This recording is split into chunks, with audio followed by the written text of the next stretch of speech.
Assalamu alaikum wa rahmatullah. Barkanmu da safiya 'yan uwa da abokan arziki.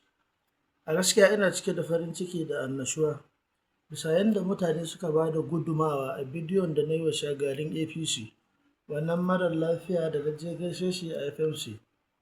Bidiyon nan gaskiya mutane da dama sun yaɗa shi kuma sun yi sharing ɗinsa, kuma alhamdulillah ana samun alfanun wannan abun.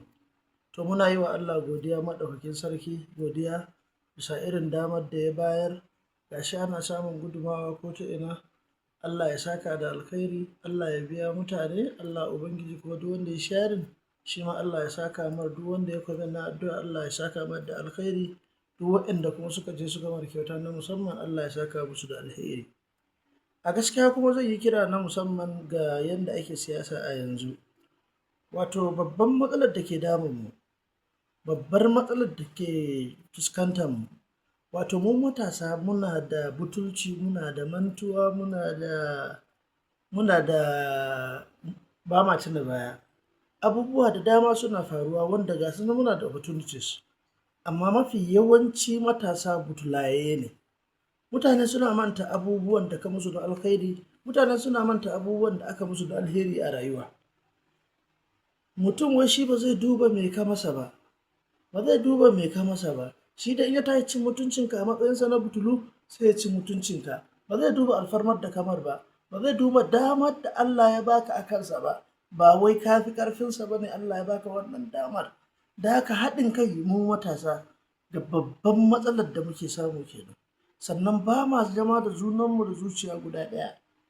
Da haka babu yadda za a ce wai za mu kafa ƙungiya ko kuma mu kafa gwamnati. Ba zai yi ba. Kowa yana hasada da kowa, kowa yana gaba da kowa, kowa yana mafi yawanci kuma wanda kai kake tare da shi kake zaune da shi zuciya ɗaya, za ka taimake shi har ka yadda da shi, ka jawo shi kusa a jikinka, shi zai fara butulce maka, shi zai fara zagin ka, har zuwa zai yi zage ka a gaban mutane. Tsabar hanyar butulci. Ni yanzu mutane sun bada tsoro da yawa a rayuwa, kuma especially duka matasa ne. Sannan kuma ina so in tabbatar wa 'yan uwa da abokan arziki, a duk lokacin da na fara videos ɗina, wallahi tallahi ba a halicci mahaluƙin da zai iya tsaye da ni ba, ba a halicci mahaluƙin da ya isa wai ya warware maganganun da na faɗa ba. Alhamdulillahi Allah ya ba mu wannan dama, alhamdulillahi Allah ya bani wannan dama, ba kuma fariya nake ba, kyauta ce ta Allah. Don ina ji wani yana magana cewa ko me na faɗa yana daidai da ni.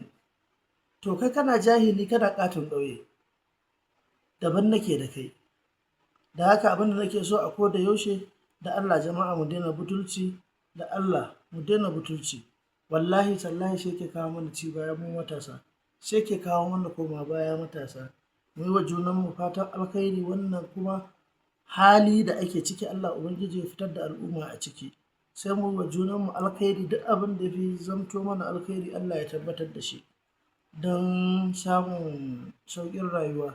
Iyayenmu kuma irin faman da suke yi na rashin abinci, na rashin abin sha da sauransu, Allah ya sa duk wanda yake cikin wannan yanayi da hali, Allah ubangiji ya yaye masa.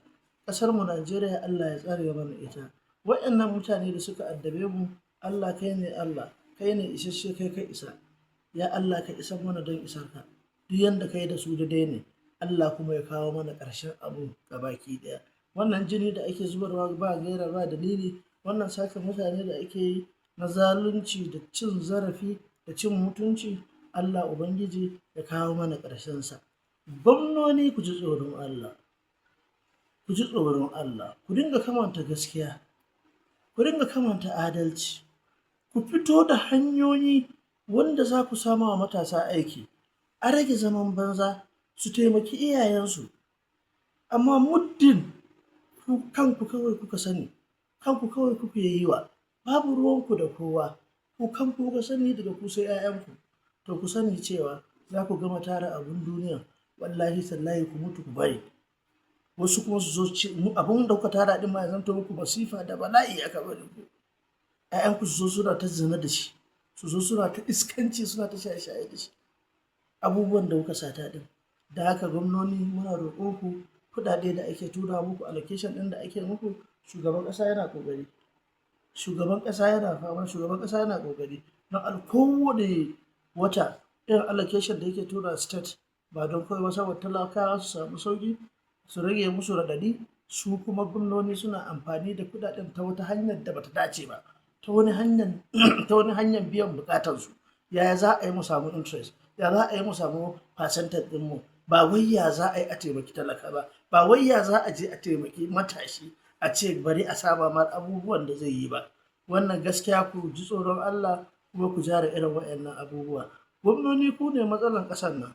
Idan kuka jara ƙasar nan, ƙasa ta gyaru. In ko kuka ce za ku ci gaba da tafiya da irin waɗannan zuciya na son kai da son kanku kawai da 'ya'yanku, Allah dai ya wadare, Allah kuma ya sauke. Ku sani cewa akwai mutuwa. Mutuwa ma irin ta yanzu mutuwa ce ta lokaci ɗaya. Mutuwa ce wanda ba a shirya mata. Kana zaune da mutum lafiya sai ka ji an ce ma mutum ya mutu. Al'umma da dama mu ci gaba da yafiya da juna.